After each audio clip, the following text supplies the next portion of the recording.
Welcome back, everybody, to Exploring the Bible with Dave. I'm your host, Dave, and today we're going to start on John chapter 10. But before we begin, I want to say thank you so much for watching this video. Please like, comment, subscribe, and share.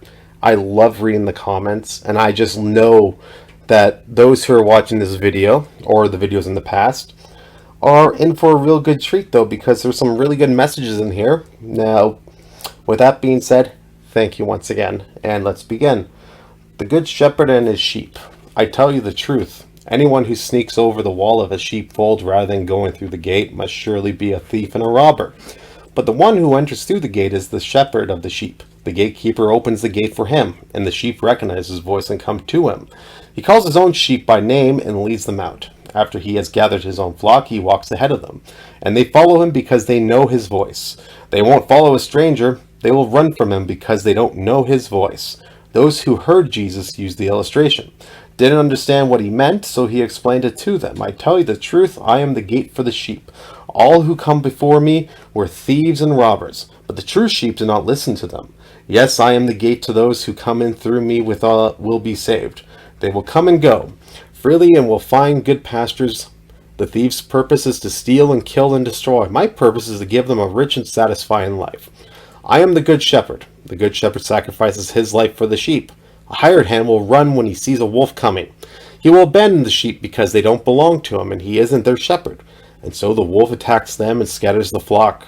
The hired hand runs away because he's working for the money and doesn't really care about the sheep. I, the good shepherd, I know my own sheep and they know me, just as my Father knows me and I know the Father. So I sacrifice my life for the sheep. I have other sheep too that are not in this sheepfold. I must bring them also. They will listen to my voice, and there will be one flock with one shepherd. The Father loves me, because I sacrifice my life so I may take it back again. No one can take my life from me. I sacrifice involuntarily, for I have the authority to lay it down when I want to, and also to take it up again. For this is what my Father has commanded. When he said these things, the people were again divided in their opinions about him. Some said, he's demon-possessed and out of his mind. Why listen to a man like that? Others said, this doesn't sound like a man possessed by a demon. Could a demon open the eyes of the blind? Jesus claims to be the Son of God. It was now winter and Jesus was in Jerusalem at the time of Hanukkah, the festival of dedication. He was in the temple, walking through the section known as Solomon's colonnade. The people surrounded him and asked, how long are you going to keep us in suspense? If you are the Messiah, tell us plainly. Jesus replied, I have already told you, and you don't believe me. The proof is in the work I do in my Father's name. But you don't believe me because you are not my sheep. My sheep listen to my voice. I know them and they follow me.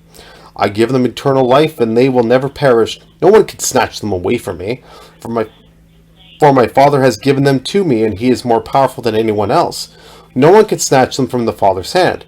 The Father and I are one. Once again, the people picked up stones to kill him.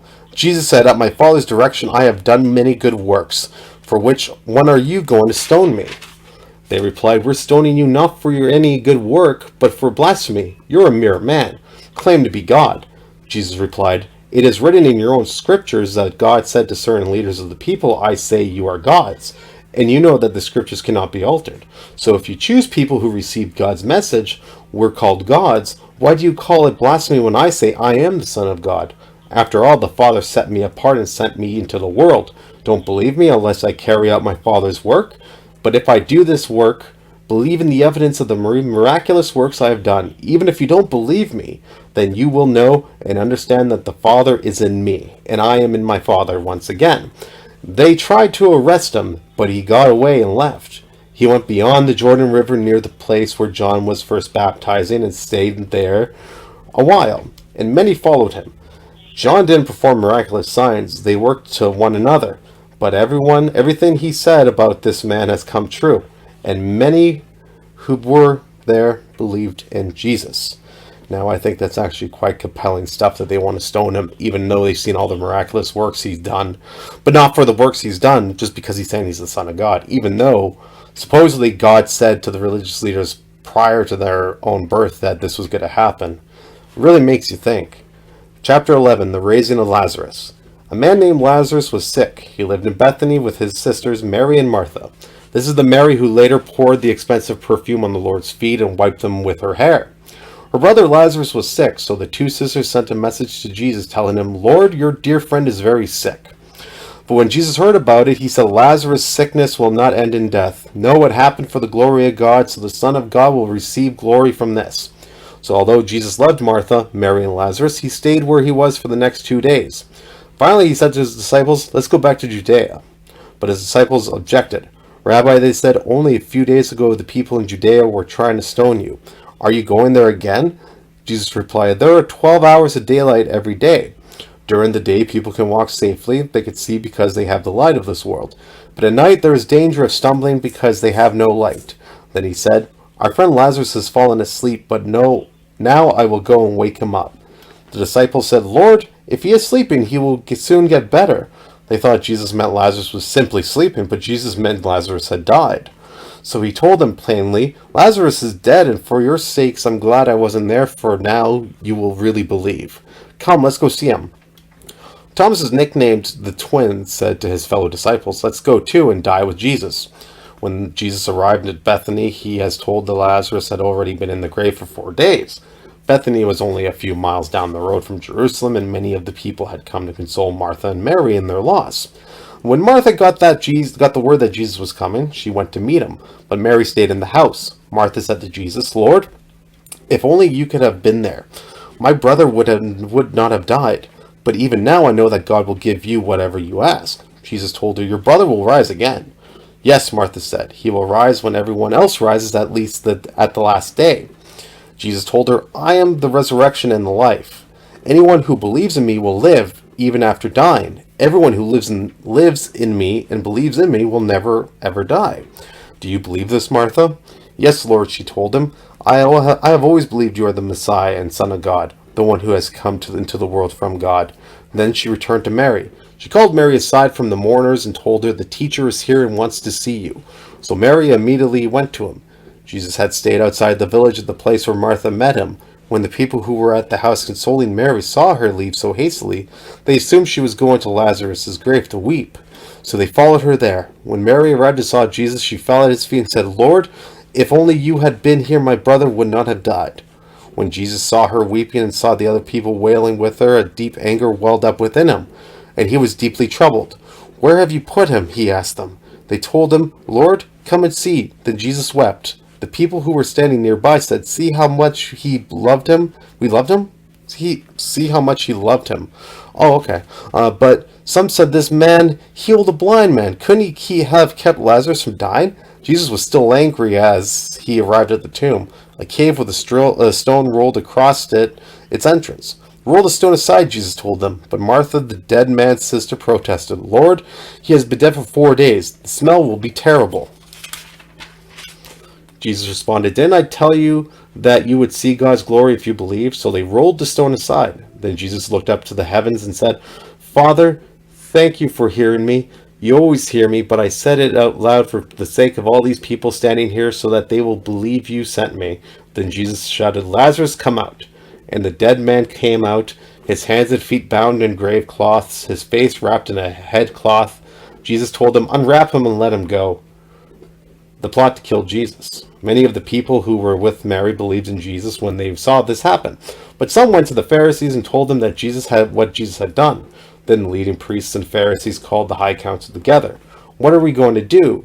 they asked each other. "This man certainly performs many miraculous signs. If we allow him to go on like this, soon everyone will believe in him. Then the Roman army will come and destroy both our temple and our nation." Calpheus, if that's his name, please let me know if I'm pronouncing it wrong. I hope you can forgive me. Who was a high priest at the time, said, "You don't know what you're talking about. You don't realize that it's better for you that one man should die for the people than for the whole nation to be destroyed." He did not say this on his own. As high priest at that time, he was led to prophesize that Jesus would die for the entire nation, and not only for that nation, but to bring together and unite all the children of God scattered around the world.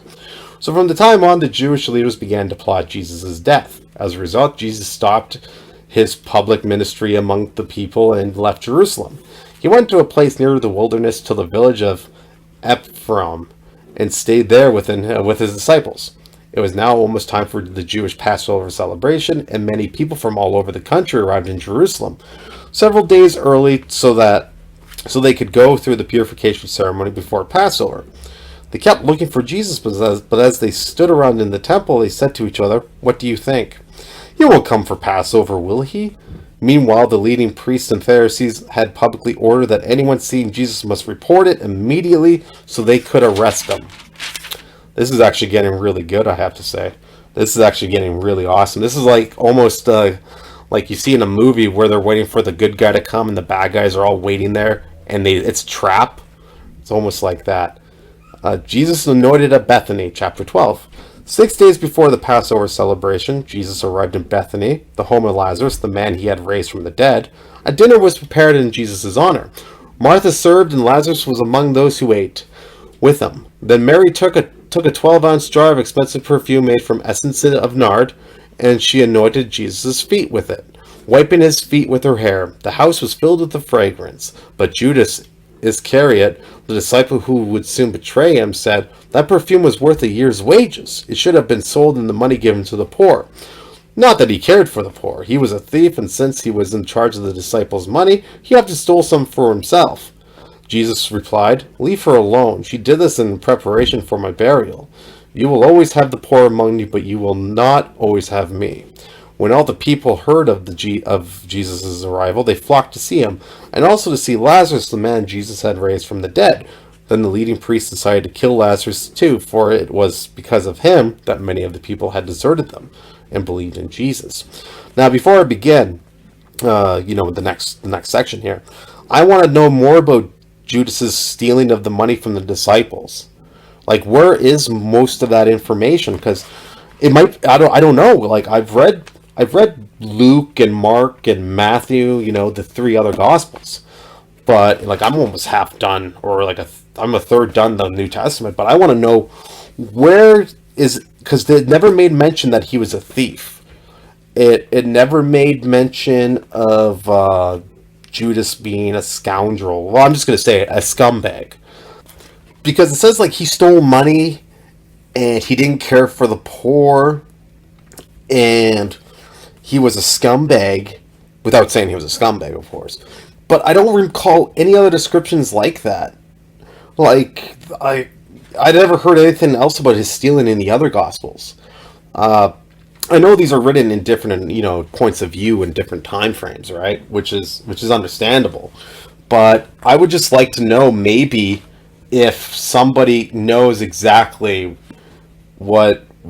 Is there another section that I have to read to find more in-depth detail of this? And I just really want to know, because I actually find it really interesting that they would pretty much say that he stole this money from the disciples, which I never knew he was in charge of the money in the other three Gospels. Maybe I overlooked it, or maybe I just forgot, but I never actually recall any of that information. Because I read that 3 other times now, but you could have sold the perfume for money and given it to the poor.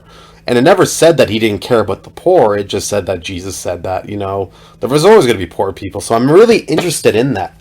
So if anybody listening or watching this video knows where I can read any more of that, please let me know. Jesus' triumphant entry. The next day, the news that Jesus was on the way to Jerusalem swept through the city.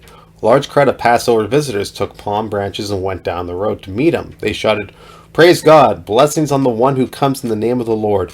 Hail to the King of Israel!" Jesus found a young donkey and rode on it, fulfilling the prophecy that said, "Don't be afraid, people of Israel. Look, your king is coming, riding on a donkey's colt." His disciples didn't understand at the time that this was fulfillment of a prophecy, but after Jesus entered in his glory, they remembered what had happened and realized that these things had been written about him. Many in the crowd had seen Jesus call Lazarus from the tomb, raising him from the dead, and they were telling others about it. That was the reason so many went out to meet him, because they had heard about his miraculous sign. Then the Pharisees said to each other, "There's nothing we can do. Look, everyone has gone after him." Jesus predicts his death. Some Greeks had come to Jerusalem for the Passover celebration, paid a visit to Philip, who was there from Bethsaida in Galilee. They said, "Sir, we want to meet Jesus." Philip told Andrew about it, and they went through to ask Jesus. Jesus replied, Now the time has come for the Son of Man to enter into his glory. I tell you the truth, unless a kernel of wheat is planted in the soil and dies, it remains alone. But its death will produce many new kernels.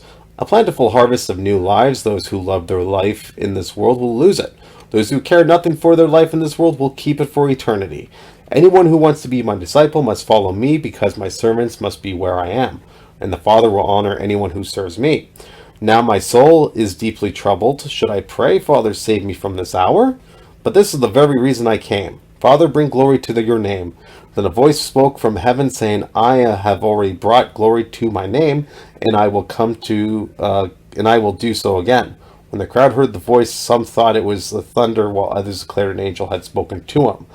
Then Jesus told them, the voice was for your benefit, not mine. The time for judging this world has come. When Satan, the ruler of the world, will come cast out, and when I am lifted up from the earth, I will draw everyone to myself.